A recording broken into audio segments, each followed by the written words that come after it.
In my hand here, I'm holding the frame of an early model Yamaha Jog, just like that one.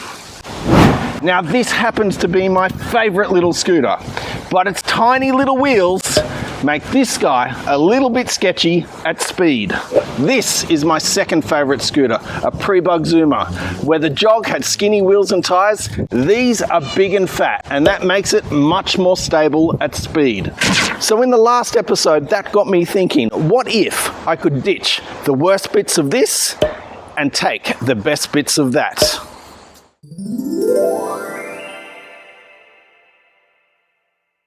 So last episode was more about the concept. What would a Prebug / Pelican Jog kind of look like if we molded them together? This episode, however, we're actually going to make it happen. We're going to get this motor in that frame, but to do that, we need an engine mount, and I just happen to have made one. So this is the original Yamaha Jog engine mount. Now I've packed it out by 10mm each side, which is 20mm overall, which means it should be wide enough now to fit over the little tube for the engine.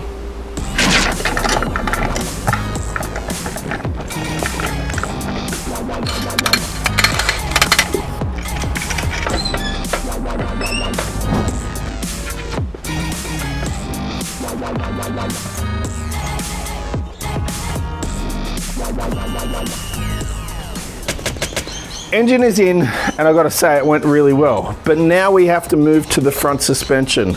Now last episode I did show this Prebug triple tree that I have, so we're going to slot that in, and then we're going to put the brand new suspension, the front forks, the brakes in the bike, and I'll go through that as we do it. So about the suspension and brakes, they are something that was recommended from AliExpress. The rotor is a nice upgrade from drum brakes, and it measures at 200mm. The caliper is also a 4-piston job. The tubes on the front are sadly fake. Front and rear tyres are tried and trusted Michelin Reggaes. They'll do the job just fine.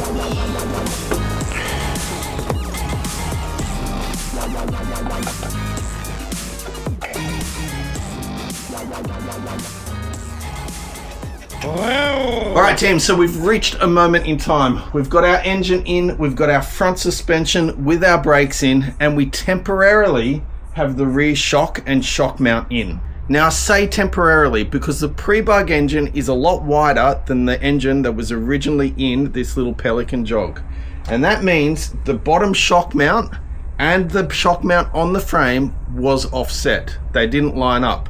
So I've had to unpick the shock mount from the body and move it outbound so we can make that line out. Now it's temporarily clamped in place to make sure when I put the bodywork on, it is all gonna fit. So before I go and make any of that permanent, I need to make sure it's gonna fit around the bodywork.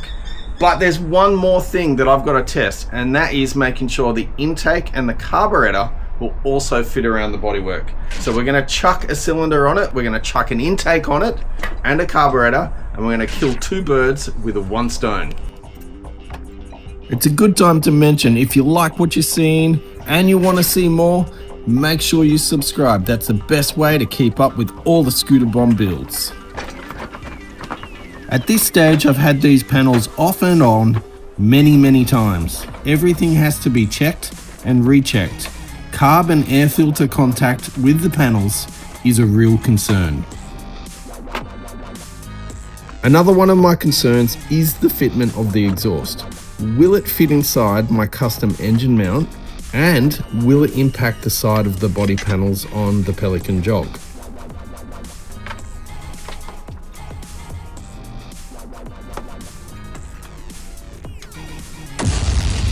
Alright team, I figured I would take you on a bit of a tour of what we've got so far. So we've got the front wheel and front suspension. They're looking awesome. The only issue I have is the spaces between the wheel. It's not centered yet, so I have to order some spaces to shift the wheel over, and then that will be right. But that's pretty much there, dusted and done. All the bodywork is fitting. It's all looking fantastic. At the back here, we've got the Yasuni R exhaust. which has complete clearance. Plenty of room for compression there on the suspension. It will not impact the body. Absolutely awesome. That was a big issue that I thought I was going to have. So these are the Australian version of the taillights. They're essentially just blanked out, and they have a rack with a taillight on the back. But we'll be running the JDM version. And here you can see the wheel does not protrude too much past the back of the bike. So that would be good as well. The rear wheel looks like it's centered. We do have to confirm this with a laser, but before I do that, I need to center the front wheel. And then we have this side of the bike. So we had to put a bit of an angle on the two-stroke case to get it there. My big concern there was suspension compression, making sure I had enough room under here that the rear tire wouldn't hit under compression. Now we've got a pretty good angle on that shock absorber. I'm pretty happy with that. We've had to use a bit of a shock spacer to push the shock forward and get that angle there quite well. And then the other big thing is the air filter is fitting just nice. We can tuck it in a little bit further, but when the rear of the suspension compresses, it should actually create a little bit more room up here and get the job done quite well there. In terms of height of the bike, currently I do have it on a bit of a block here at the bottom. So I've measured the height to the floorboard and the ground and compared it to the Prebug. It's within a couple of millimeters, like 1/4 of an inch. So that is on the money. And here we have the front disc brake set up as well, which will be absolutely mint. And now that all brings me to probably what is the most complicated part of that build, and that is the handlebars. Now the easiest way for me to do this was, I've got a Prebug front end in it, Prebug handlebars, Prebug speedo plastics, switches, brake reservoir, the whole lot. It all would have just fitted on just fine and been super easy. But it wouldn't have looked right. It has to be right. It has to have the original Yamaha Jog, the 27V JDM version, handlebars, headset, speedo, the whole lot. So what makes it so hard is the fact that these original 27V Pelican Jog handlebars are in no way compatible with the Prebug front end. They do not slot together. So these handlebars are actually out of a much later Yamaha Jog, and you can see they actually slide over the stem, and then through an internal mechanism they lock together, meaning it cannot move. Whereas if we take this guy off and we grab the original Yamaha Jog ones, no bueno, they do not work.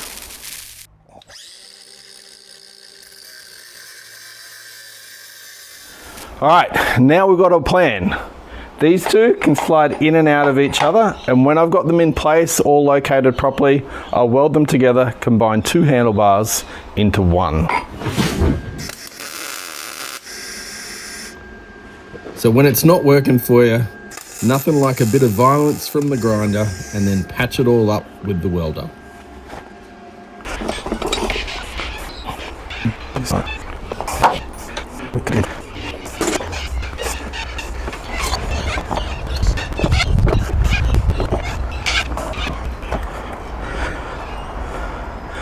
So here we are. We finally have it back on its own two wheels again. Pretty good. It's about as high as the Prebug. Not too bad.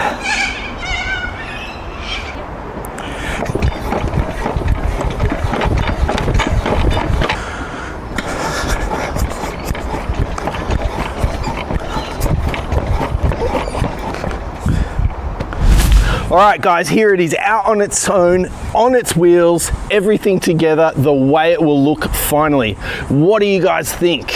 I am absolutely loving the way this thing came out.